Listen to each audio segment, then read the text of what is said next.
Party People, willkommen zu einer neuen Ausgabe von Gear Review. Heute möchte ich euch von Nobles, einer Firma aus Hamburg, den CHO Mini vorstellen, den Mini Digital Chorus. Und was ihr gerade gehört habt, ist eine von 3 Möglichkeiten, wie man den Chorus einstellen kann in diesem kleinen Gerätchen. Mehr dazu gleich. Ihr habt schon gemerkt, ich bin im 80s-Mode gerade. Das waren jetzt sehr bekannte Chorus verwendende Songs aus den 80ern. Aber wisst ihr, an was ich zuallererst denke, wenn ich an cleane Gitarren und Chorus denke?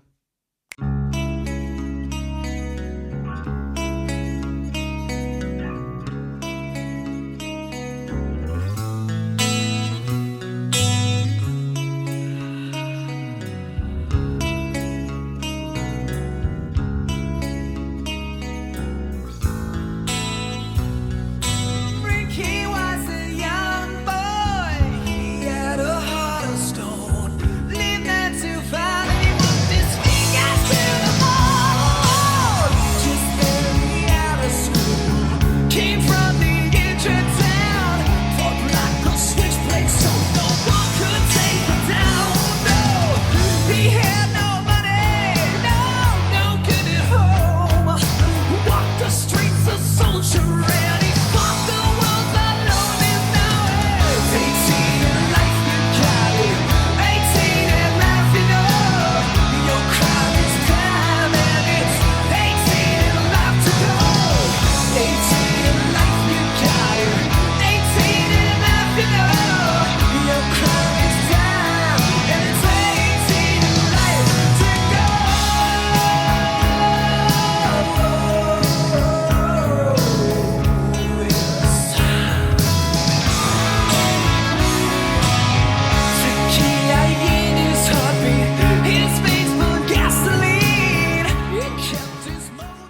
18 in Life. So alt war ich nicht mal, als der Song rauskam. Das heißt, so alt bin ich nun auch wieder nicht. Aber back to CHO Mini. Es gab schon mal einen Chorus von Nobles damals. Und jetzt ist eben wieder in dem kleineren Format ein Chorus endlich da. Wie ihr jetzt sehen könnt, habe ich die 3 neuen Pedale von Nobles nebeneinander aufgebaut. Zuerst den Chorus, dann den ODR Mini, zweite Version und dann, was ebenfalls neu rausgekommen ist, das DEL Mini, also das Delay.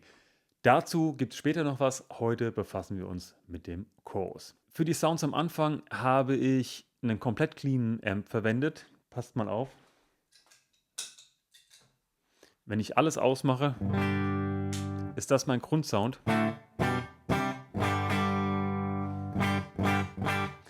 Und dann habe ich zuerst den Chorus angemacht.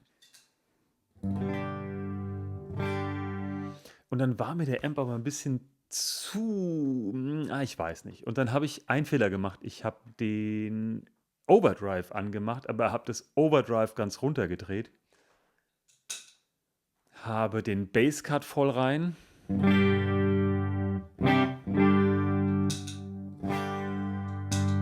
Und ich glaube, das ist das, was man einen Always-On-Effekt nennt.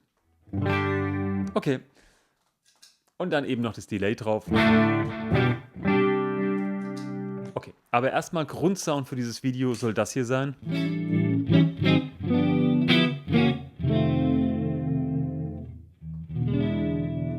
Okay, gucken wir uns mal an, was die Oberfläche des Chorus zu bieten hat. Links oben habt ihr den Rate-Regler, damit regelt ihr die Geschwindigkeit der Modulation. Direkt daneben auf der rechten Seite der Width-Regler, damit stellt ihr die Tiefe des Effekts ein. Fest damit verbunden ist unten auf der linken Seite dann der Mix-Regler, eben der Mix zwischen dem unbehandelten Signal und dem Effektsignal. Und dann kommen wir auch schon zu den 3 möglichen Chorus-Typen. Der erste ist eine Hommage an einen guten alten analogen Chorus. Die Nummer 2 ist eine Reproduktion eines klassischen analogen Chorus Vibrato. Und am Ende haben wir ein Flanging. Also gar keinen weiteren Chorus, sondern eben einen Flanger obendrauf. Auf der hinteren Seite befindet sich der Eingang für ein 9 Volt Netzteil, sowie hier drüben die Umschaltung zwischen True Bypass und Buffered Bypass. Letzteres bietet sich an, wenn ihr lange Effektketten vor eurem Amp habt. Und hier drüben ist dann die Umschaltung Mono-Stereo. Allerdings nur, wenn auch der Eingang Stereo ist, wird der Ausgang Stereo. Sofern ihr davor ein Mono-Effektgerät habt, bleibt auch der Ausgang Mono. Lasst mich gerade dazu sagen, dass das Gerät jetzt in Mono arbeitet. Während des Songs 18 in Live habt ihr schon gesehen, dass ich mal hin und her geschaltet habe zwischen Mono und Stereo. Das funktioniert einfach so. Vorne Stereo rein, hinten Stereo raus über eine Stereo-Klinke und dann arbeitet das Gerät Stereo. Leider nicht, wenn ich vorne Mono reingehe, dass ich hinten auch Stereo rausbekomme. Es geht eben nur von bis Stereo. Alles klar. Da hätte ich doch eine Sache beinahe vergessen, und zwar der Schalter On-Off. Der da. Wenn ihr den für 2 Sekunden haltet, dann passiert das, was ihr jetzt gerade seht, nämlich dann fängt die LED an zu blinken. Und das ist die Geschwindigkeit eures Effekts. Also dieser Button ist nach 2-sekündigem Halten auch der Tap-Button für die Geschwindigkeit. Passt mal auf. Schöner, wolliger Chorus. Und jetzt?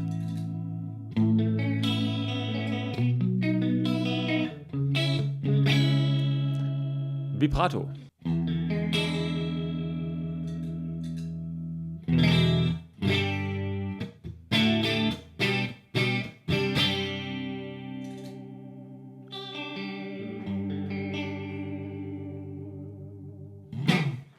Wenn ihr den Chorus in der ersten Stellung habt, dann leuchtet die LED grün.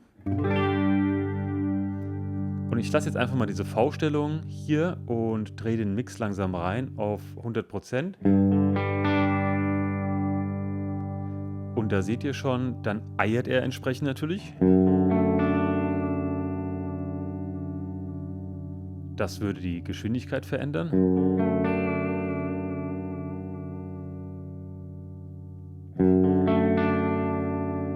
Und da seht ihr schon, da verändert sich die Welle dann entsprechend in der Tiefe.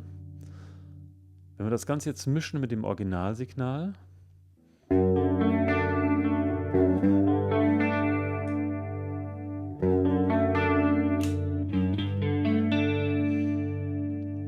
So, gehen wir mal ein anderes Extrem ein.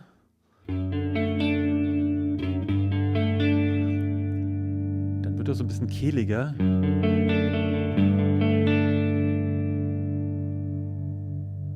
Bis hin zu so einem Eiern.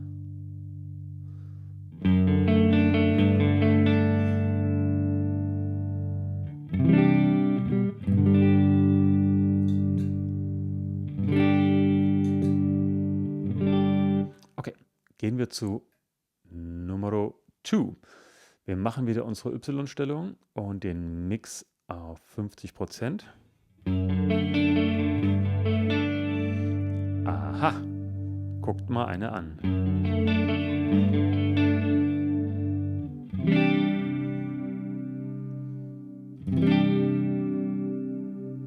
So, Mix ist unheimlich wichtig. Wir verändern mal die Ausgangslage hier oben.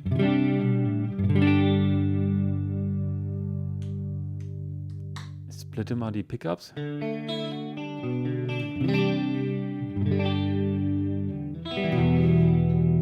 Nochmal ohne.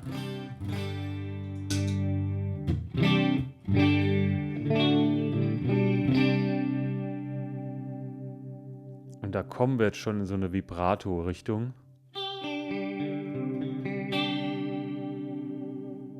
Und jetzt hört ihr auch, was die Welle hier macht.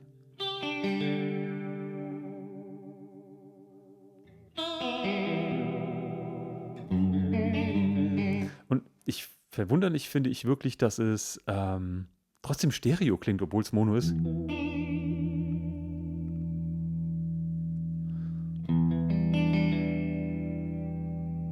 So.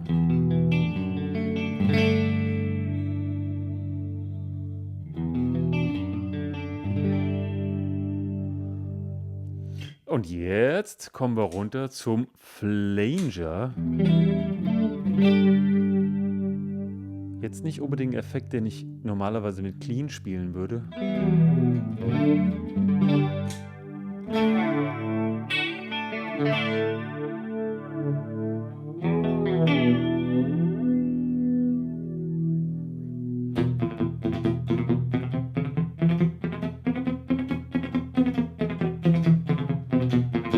Ei, wie geil ist das denn? Okay, wenn wir doch schon dabei sind, machen wir doch mal eins. Geben wir dem Kollegen hier drüben mal ein bisschen mehr Gain. Und dann hören wir auch, was der Chorus macht. Für alle, die sich beschweren, dass ich den Chorus wieder vor den Verzerrer gemacht habe, ich hole gleich noch einen weiteren Nobles-Verzerrer und mache ihn dann vor den Chorus. Okay.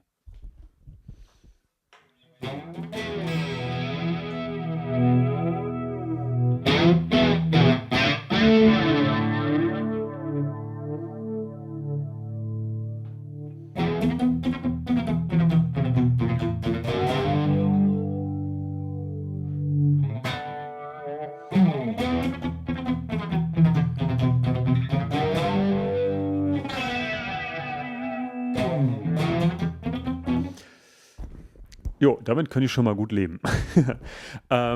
Lasst uns gucken, was die anderen beiden Einstellungen machen, wenn wir dahinter einen Verzerrer haben.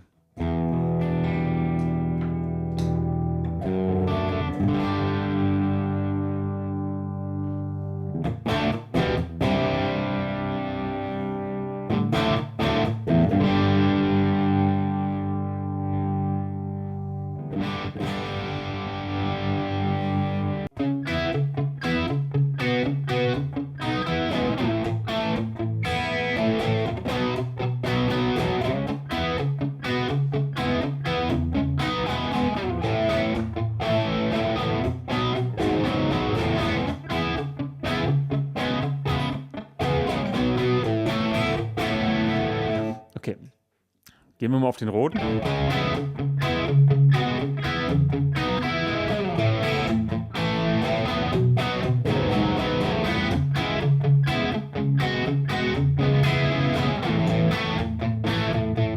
Was soll der Geiz?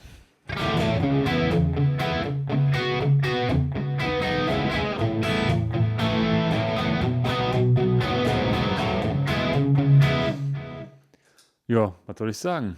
Das funktioniert einwandfrei. Und den Flanger hatten wir ja gerade schon.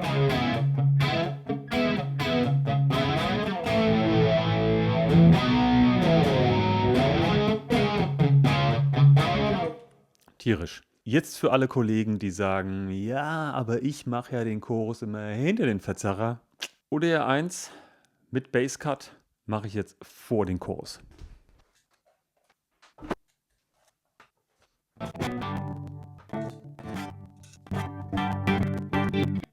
Wir sind auf der zweiten Choruseinstellung, Verzerrer dahinter.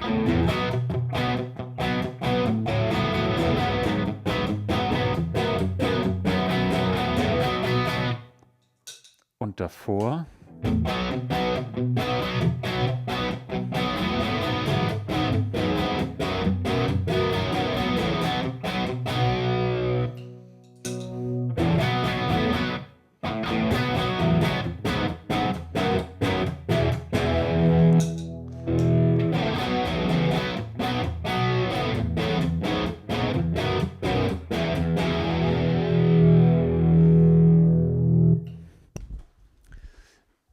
Es tut mir leid, aber ich mag es einfach mehr, wenn die Welle vom Chorus die Verzerrung des Overdrive/Distortion-Pedals irgendwie beeinflusst.